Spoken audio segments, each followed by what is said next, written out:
رحم مادر میں زندگی مختلف شکلوں میں، صورتوں میں اور مراحل میں تھی۔ جب انسان دنیا میں نہیں آیا، ماں کے رحم ہے، مختلف مراحل سے گزرا ہے اور اس دنیا میں آ گیا۔ اب دیکھیں، جب اس دنیا میں آیا تو رب کریم نے انسان کے ان مراحل کو کیسے گنوایا ہے کہ انسان کن کن ادوار سے گزرا ہے، کن کن مراحل سے گزرا ہے، کیا کیا وقت انسان پر گزرا ہے۔ فرمایا وَلَقَدْ خَلَقْنَا الْإِنسَانَ مِنْ سُلَالَةٍ مِنْ طِينٍ، اور بے شک ہم نے آدمی کو چنی ہوئی مٹی سے بنایا، اولاد آدم علیہ السلام۔ 7 قسم کی مٹیوں سے آپ کی تخلیق ہوئی ہے۔ اس مٹی کا ذکر رب العالمین نے قرآن میں کر دیا۔ تخلیق آدم تو ایک ہی مرتبہ ہوئی ہے جو کہ مٹی سے ہوئی ہے، اس کے بعد آدمیت کا سلسلہ ہوا ہے تو کسی اور طریقے سے ہوا۔ پہلے آدم علیہ السلام کی تخلیق کا ذکر کہ مٹی سے، پھر اولاد آدم کی تخلیق کا ذکر کیا فرمایا ثم جعلناہ نطفۃ فی قرار مکین، پھر اسے پانی کی بوند کیا ایک مضبوط ٹھہراؤ میں۔ اولاد آدم کا سلسلہ شروع ہو گیا، مرد اور عورت کا سیمن مل گیا، تخلیق انسانی کا پروسیس شروع ہو گیا، اور اس پروسیس کو قرآن نے بیان کیا کہ انسان کس طرح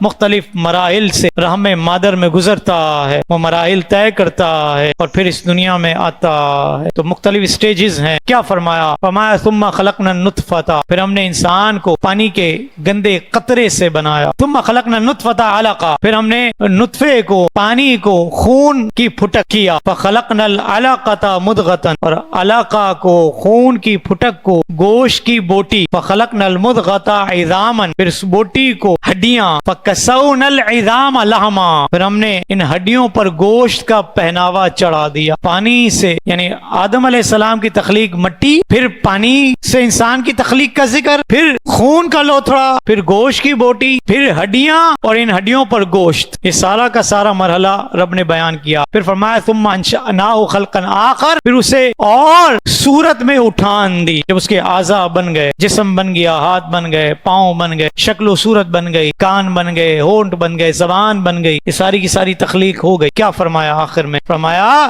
فتبارک اللہ احسن الخالقین، تو بڑی برکت والا ہے اللہ، سب سے بہتر بنانے والا، جس نے انسان کو ان تمام مراحل سے گزار کر شکل و صورت دے کر اس کائنات میں بھیج دیا، کائنات میں بھیج دیا۔ اب کیا فرمایا؟ ایک جیسی زندگی نہیں رہی، ایک جیسا مرحلہ نہیں رہا، مرحلے طے ہوتے گئے، تبدیلیاں آتی گئیں۔ جس طرح میں نے اسٹارٹ میں کہا نا کہ زندگی ایک جیسی نہیں، ایک لائن ڈرا کر دی اور اس پر چلتا رہے سب نظام، ایسا نہیں ہے۔ اسٹیجز آتے ہیں، مراحل آتے ہیں، خود انسان کی تخلیق میں مراحل آئے۔ پھر کیا فرمایا رب نے؟ فرمایا ثم انکم بعد ذلک لمیتون، پھر اس کے بعد تم ضرور مرنے والے ہو۔ یہ ایک اور اسٹیج ہے، زندگی گزار لی اپنے وجود کے ساتھ، اپنے جسم کے ساتھ، فرمایا موت ہے۔ پھر کیا فرمایا؟ ثم انکم یوم القیامت تبعثون، پھر تم سب قیامت کے دن اٹھائے جاؤ گے۔ موت آ گئی، قبر میں چلے گئے، قبر سے اٹھنے کا ذکر آ گیا، اب قبر سے اٹھنا ہے اور رب کی بارگاہ میں پیش ہونا ہے۔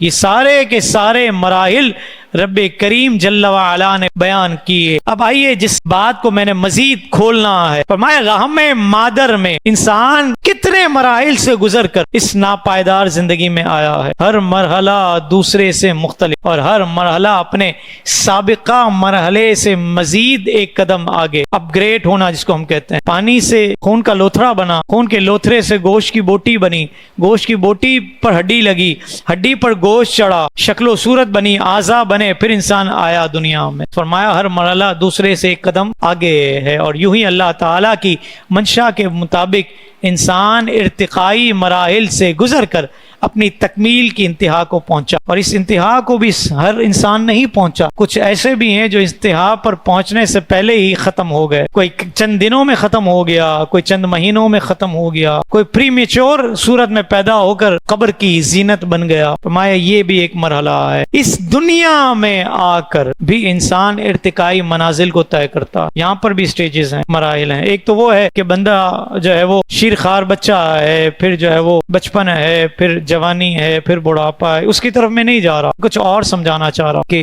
ہم کتنا آنے والے وقت کے لیے تیار ہیں، ان اوقات کی میں کاؤنٹنگ کروا رہا ہوں، تاکہ اس سٹیج پر جہاں کچھ نقصان ہو سکتا ہے، کوئی پریشانی ہو سکتی ہے، کوئی آزمائش ہو سکتی ہے، اس کے لیے انسان پہلے ہی مینٹلی طور پر پریپیئر ہو جائے۔ اس کو ہم نے لے کر چلنا ہے۔